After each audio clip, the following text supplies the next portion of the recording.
Hello, everyone, and welcome to All Things Politics. I'm your host, Bub. Let's get right to it. Burkina Faso, Ibrahim Traore. What a great man, a great place to be. I would imagine the people would feel that way and think that way in today's world.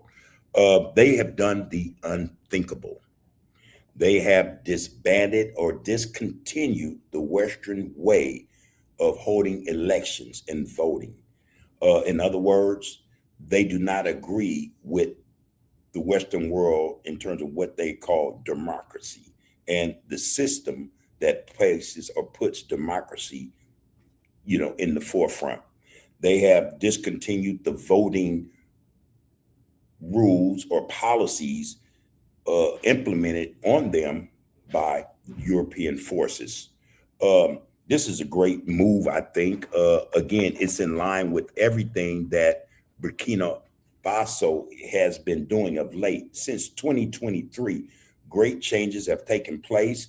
You want to commend not just Ibrahim Traore, of course, he deserves credit, but you also want to applaud the people, the Burkinabe people, for this move or for coming together and doing those things that they were told were impossible to do. Uh, I tell you what, man, I like the direction that Burkina Faso, Mali, Niger, and maybe even Chad is going in. They're getting rid of the old relics of colonialism. All right. And that in and of itself is a great thing to do. I think it would serve the people, it would serve the country to extract those influences, Western influences, from their everyday lives, get them out. All right. And this is what we see occurring over here in Burkina Faso. Um, just for context, when Ibrahim Traore took power, and that's exactly what he did, when he took power from the French, not the puppet regime that was in place before he orchestrated the coup, but when he took power from the French, it was then and there that he decided he was going to change his country. And that's what he has been doing since. When he made the move, he was told by the Western world, European Union, France, even America, as well as the IMF and the World Bank, that what the road he was on, the path he was on was folly, that he needed them in order to get the country right. Now, I guess they forgot that they had been over there for 5, 6 decades and the country had not developed. It was still uh, in disarray. No roads, no infrastructure of any kind, roads being electricity, being, those things that mattered that would help the people to progress. This move that he's made again is one that is can be considered unthinkable. All right. I have a clip, and in this clip, I'll give you some idea of what's going on. And this is recent news. It's just happened a day or so ago, and it's tearing up. It's tearing up the Western world. They're not happy about this. They are not happy about this. Let me show you this clip.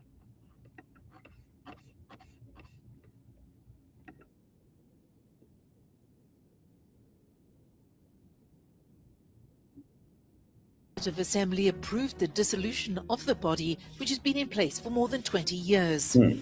It formalizes a bill adopted in July by the country's military rulers, led by Captain Ibrahim Traore. Under the new law, the Ministry of Territorial Administration will now be in charge of organizing elections. Something just vanished in Burkina Faso, and almost nobody noticed. Just one quiet vote in parliament and a single sentence in the news. The Independent Electoral Commission is gone. But that office wasn't just another government department. And this is what they don't want other peoples of the world, especially melanated people in that continent specifically, but also, all over the world. They do not want us to understand that change is actually taking place. Those who were in power are losing power. They don't want to disseminate that information over major networks or in the news, period. For more than 20 years, every president, every candidate, every political party had to pass through it to legally exist. It controlled who could run, who could vote, and whose victory was considered real. Inside that building were the voter databases, the district maps, the certification systems, and the legal stamp that turns numbers into power. Now it has been erased, not reformed, not suspended, completely dissolved. So the real question isn't why it was removed. The real question is far more dangerous. Why would any government delete the one institution that decides who is allowed to rule a country? Was it controlled by foreign powers? Let's find out. I think that it was done because they realized that that system, that type of political system, did not work for them. You know, it did not work for them. For over 20 years, that system had been in place. And if you look at the history of Burkina Faso, it's been a country in disarray, coup after coup after coup. And I think all of that was orchestrated by outside influences to keep that country destabilized. I think that's the whole point. I really do.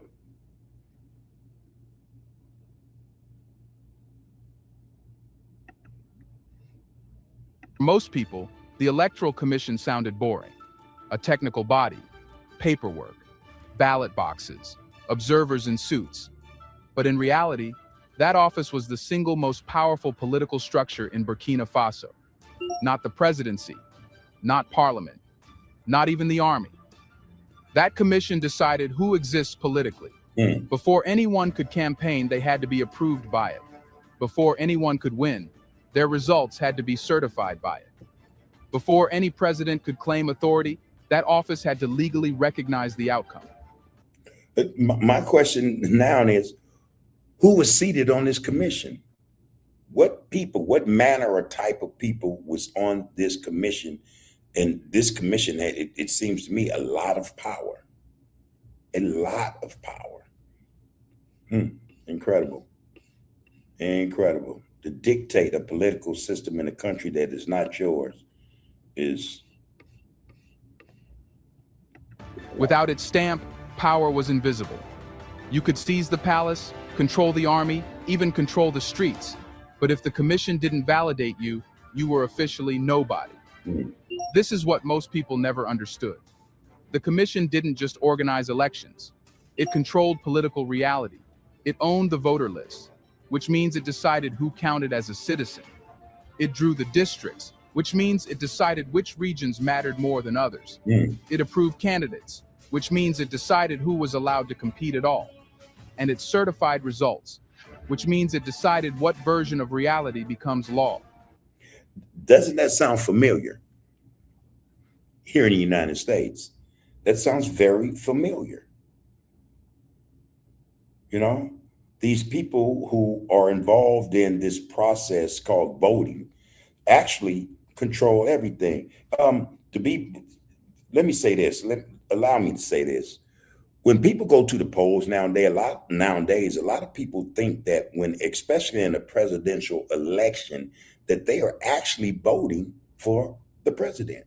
That their vote, when they check that box with that face and that name, that vote counts towards putting that individual in the seat of the president. That is incorrect. The people have nothing to do here in the United States with placing the president in the White House. Nothing whatsoever. You know, they just use, you know, the popular vote, the numbers of the popular vote as, I think, as a gimmick, a game to have people think they had something to do with that individual being seated in the halls of power. Fact of the matter is, none of us who actually vote on, you know, we aren't a part of what they call the Electoral College. That is the system. That is, or those people on the Electoral College are the ones who decide who sits in the White House, not your vote, not your vote. A lot of this just is reminiscent of what we see here in the United States, actually probably all over the world in Western countries. In other words, it didn't manage democracy, it was manufactured. That's why for 20 years, every government treated that office like sacred territory. Manufactured democracy. Presidents could fight each other, generals could threaten coups, parties could scream fraud, but nobody touched the commission because everyone knew whoever controls that office controls the doorway to power. It's so easy to become a podcaster with Riverside. First, go to Riverside and open an account with itself. Even when coups happened, the irony was brutal. Soldiers could take over the country, but they still needed that institution to make their rule real. Without it, they were just armed men. With it, they became a state. This is why dissolving it is not a normal political decision. You don't casually delete the machine that turns force into legitimacy. You don't destroy the system that decides what counts as lawful. And this is why they say he has done the unthinkable, that he has turned the election system on its ear in Burkina Faso. Just the mere fact that he did it, and there's nothing in the news about it, should point to those in power saying, damn, we have to ignore this as best we can. But at the same time, behind closed doors, in the shadows, we have to find a way to get rid of this individual, because what he's going to do is cause a cascade, a ripple effect throughout the continent. That's what I think. Full authority, unless you're planning to replace it with something even stronger. And this is where the story turns dark, because when the commission existed, it was at least theoretically separate from the government. It could reject candidates. It could delay results. It could challenge outcomes. It was the only institution that could legally embarrass the state. Now it's gone, which means for the first time in modern Burkinabe history, there is no independent body standing between raw power and official truth. No firewall, no buffer. Political reality no longer needs to pass through an external filter. It flows directly from the state itself. So this wasn't about efficiency. It wasn't about saving money. It wasn't even about reform. It was about removing the last institution capable of saying, this is not valid. And once you understand that, the move stops looking administrative and starts looking surgical. Because if that power didn't disappear, it had to go somewhere. So the real question now isn't what was destroyed. It's this: who inherited the authority to decide what counts as political reality in Burkina Faso? The power didn't vanish when the commission was dissolved. It was transferred. Quietly, legally, and without drama, all of its core functions were moved to the Ministry of Territorial Administration. That name sounds harmless, boring, administrative. But in African politics, this ministry is not a department. It is the spine of the state. This ministry controls the national ID system, which means it knows who exists legally. It controls population registries, which means it knows where everyone lives. It controls local administrators, which means it controls every province, district, and village. Which means they're not going to allow the system that they're going to put in place to become a sham or a fraud. They're going to monitor this system, the voting system or election system, their way. They're going to remove all the practices and protocols of Western style democracy or its voting system, the way they regulate it. I'll tell you, that was a master stroke. It coordinates internal security, which means it controls police movement and internal force. It manages civil records, births, deaths, citizenship, residency. In other words, it already controls the physical map of the nation. Now it also controls the political map. It decides who can register as a candidate, how districts are drawn, how voter lists are built, how votes are organized, and how results are certified. So the same institution that manages territory now manages legitimacy. This is not centralization. This is fusion. The state no longer needs to negotiate with an external body to become real. It produces its own reality from inside its own administrative machinery. And that external body would be Western influences or Western interference into a political process that they actually have nothing to do with. Well, that would be the logical way to put that. But realistically speaking, because they have colonized these countries, they have went in with their corporations and raped and pillaged the countries for its resources, they tend to think that they control it. This was a master stroke. This was a master stroke.